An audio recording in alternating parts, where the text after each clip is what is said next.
Hi everyone, welcome back to another episode from Wake&Tech. Today I'm going to be guiding you through how to delete folders in Dropbox.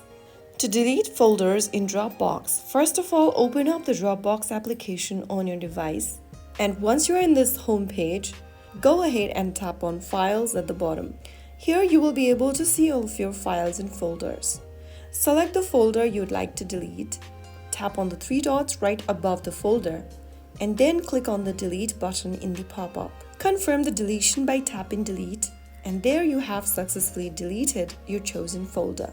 And that's how it's super easily done. Go to the Dropbox trash and it can be restored within 30 days. If the folder is shared, you may need to unshare it first before deleting. Now your Dropbox is cleaner and more organized. Keep managing your cloud files smartly to save space and reduce clutter. If you found the video helpful, don't forget to like, share, and subscribe. I will see you in the next episode. Thank you for watching.